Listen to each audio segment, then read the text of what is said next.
Now I want you to take your left arm and drop it down to your left side. Let it relax. Let it just dangle there. Relax your wrist. Feel it straight. If your wrist is bent, you're not relaxed. Shake it out. Now, turn your palm toward me, but relax, relax. Now bring your hand up from the elbow. Touch the fingers to the strings and your thumb just in back. Let's try that one more time. Hand down to the side. Relax. Palm toward me. Okay, from the elbow, come up. Everything stays relaxed. Touch the fingers to the string and the thumb just behind the neck. Good. Now that's your basic arm and your hand position there. Let's look at the fingers. I hear a lot of people say play right on the fingertips. That's not easy to do because the fingertips technically are right in the middle of your finger. And I see a lot of people trying really hard to play right in the middle of their fingers. And it's not easy. In fact, not only is it not easy, it's not really natural. This is what should really happen. When your fingers are aligned, let's say you're at the 5th fret, if you want to play with me, 3rd string, 5th fret, and put fingers 1, 2, 3, 4 down. Now, press.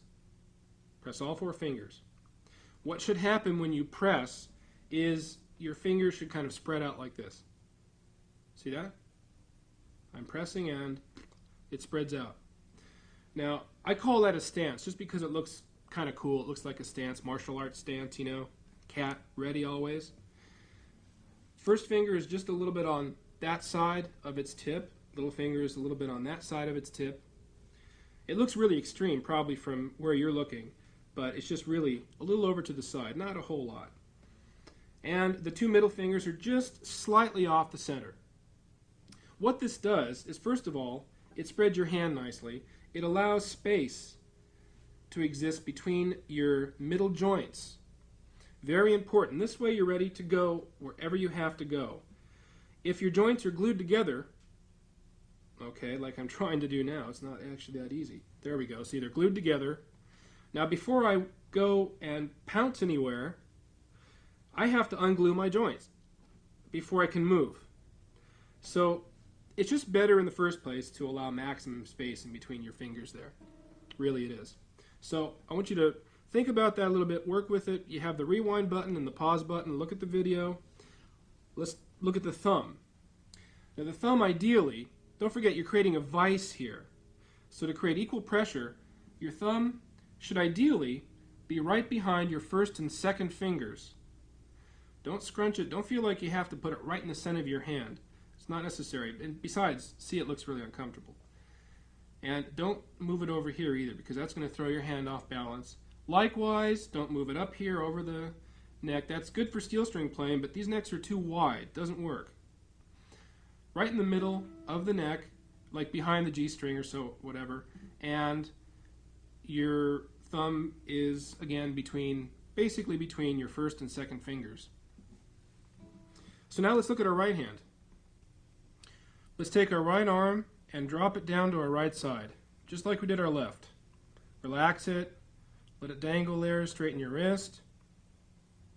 Now from here, take your fingers and gently just curl them up a little bit, just like you're ready to pick up a suitcase. Keep your wrist straight and everything relaxed. Now from here, follow me. Bring your arm up. Don't touch your arm to the guitar yet. Bring your arm up. Only touch your fingers to the 3rd string and your thumb to the 5th string. Now settle your arm down. Just right where it was. Try it one more time. Hand down to the side. Relax it. Now curl your fingers up gently. I call it the suitcase position because you're like picking up a suitcase. Now bring your hand up around. Don't touch your arm yet to the guitar. Your fingers go on the 3rd string. Your thumb goes on the 5th string.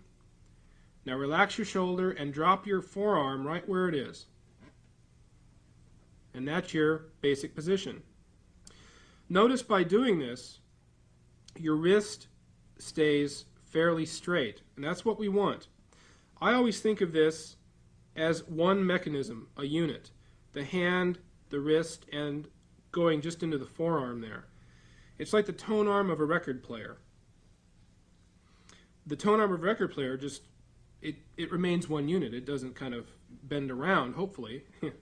Mine doesn't anyway. Basically what I'm saying is, let's say you're on the third string. You're on the third string, and you want to go to the sixth. You don't go like this with the wrist. You don't adjust with the wrist. Okay? If I want to go, let's go back to the third string. If I want to go to the sixth string, I bring my tone arm, or the whole mechanism, down to the sixth string. It's a unit. Now, you might say, well, Scott, my wrist is almost at the end of the guitar now. Well, that's okay. I mean, when I play on the sixth string, my wrist is almost touching the edge. But at least my arm is a unit, and my fingers can move freely because my wrist is straight. And likewise, if you want to move upward, you don't adjust with your wrist or your fingers. You bring the whole unit upwards. So, to sum up, you want to, on the right hand, you want a straight wrist so that it remains a unit, just like the tone arm of a record player. It follows around wherever you want to go. And the left hand, the wrist remains straight. Both wrists remain straight. Your hands remain relaxed and they work freely. There you go.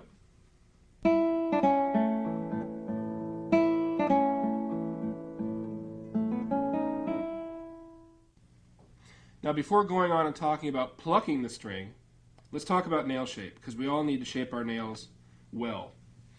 You want a nail shape that's going to do a couple things for you. Obviously, one that gets a good tone, but also, just as important, you want a nail shape that's going to go through the string with the greatest of ease, and therefore make your finger work better.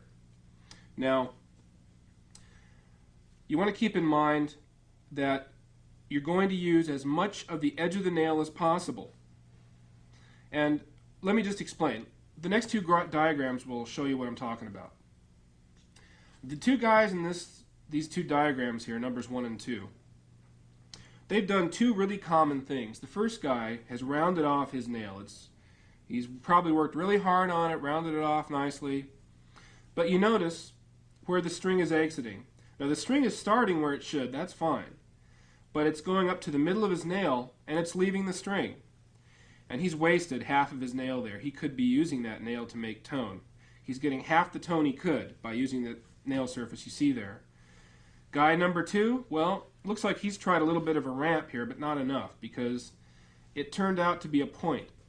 And as you can see, the string, again, is starting where it should, but it's exiting in the middle of the nail. Not good. Not good. It's going to give him a thin sound. Because of that extra point there, it's going to give him an even thinner tone.